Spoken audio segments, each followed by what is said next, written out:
Hello, welcome to the Girl Dinner placemat sewing tutorial. I'm going to show you everything you need to know to make this super cute, ruffly checkerboard placemat. It is very beginner friendly and was originally published in the Q1 2025 issue of Material Girls magazine. This is a free fiber art magazine that you can download. Every issue has a new free sewing pattern in it, as well as a free knitting pattern and crochet pattern, and lots of girly fiber art fun. Starting out with our materials, to make the placemat, you're going to need 20 squares of fabric that measure 4 by 4 inches. So I cut a piece of construction paper out that measured 4 by 4 inches, so I could use it as a template and cut 20 squares. I did 10 of each color since I want it to be checkerboard. Then we need our backing piece, which is one rectangle that measures 15 by 18 inches. And then lastly, we'll need some fabric for our ruffle. You can also use a piece of lace or trim, but in this tutorial, I'm going to be using a piece of fabric. It should measure 1.75 inches by 90 inches. I didn't have a piece of fabric that was long enough, so I actually split mine into two, which is totally fine. I'll show you how to connect these together and make it look like a totally seamless ruffle. Of course, make sure to grab your classic sewing supplies like matching bobbin and thread,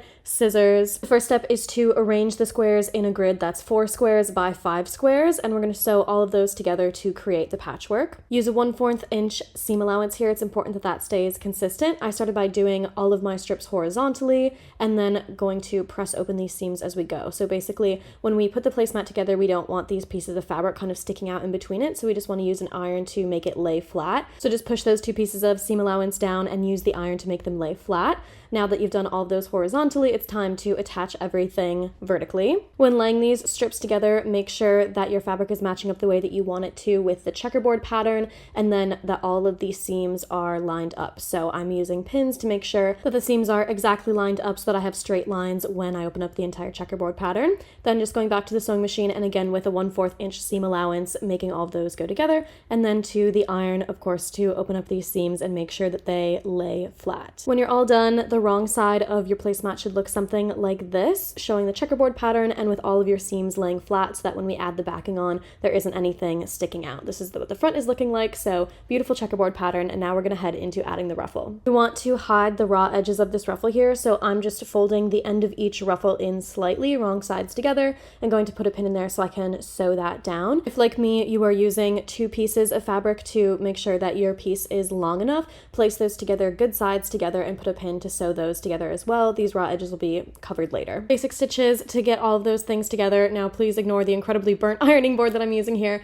but we're going to fold the ruffle over, so make sure that the wrong sides are folded together. All of those raw edges are inside of the fold, and then use an iron to crease that, which is going to make it super easy to then go and gather this raw edge here, going through both layers of fabric. To gather, start by making your stitch length as long as it can go on your sewing machine, and then we're going to do just a basic stitch down that entire ruffle, but when you get to the end, don't back stitch. You don't want to finish off the stitch. You want to keep those threads loose and just cut them so that you can pull one of the loose threads and start gathering the fabric along it like this. This is definitely a process that can take a while. You want to keep going until your piece is gathered so much that it measures 66 inches. So it'll get a lot shorter, but it'll have this beautiful little ruffle to it. Now to attach the ruffle to the rest of the placemat, take your patchwork piece and put it right side up. We're going to attach the ruffle to each edge of that. Raw edges should be matched up with the ruffle facing inwards towards the center, just using some pins to go around the entire thing, and whenever you hit a corner, making a nice little fold and using a pin to hold that there.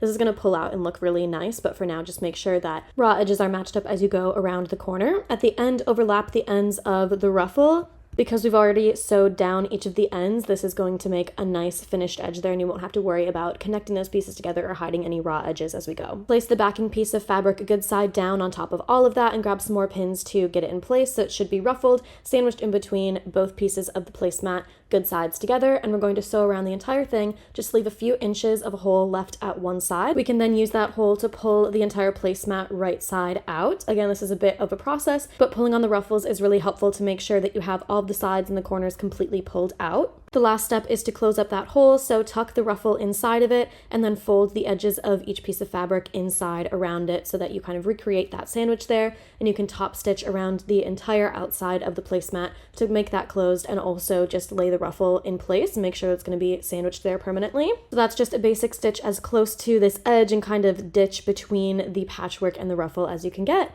and there is our finished pattern. Cute, quick, easy, technically reversible. Of course, I think the patchwork is the cutest side though. So now you're in search of your next sewing project, I would recommend heading to materialgrrrlz.com. We have a whole library full of free patterns, sewing, knitting, and crochet. You can also read all past issues of Material Girls magazine there. Free downloads, of course. Make sure to tag at Material Girls in your finished placemats. We would love to see your take on this pattern and how yours turned out. I can see all of the cute patchwork combinations already. Thanks for watching and have a great day.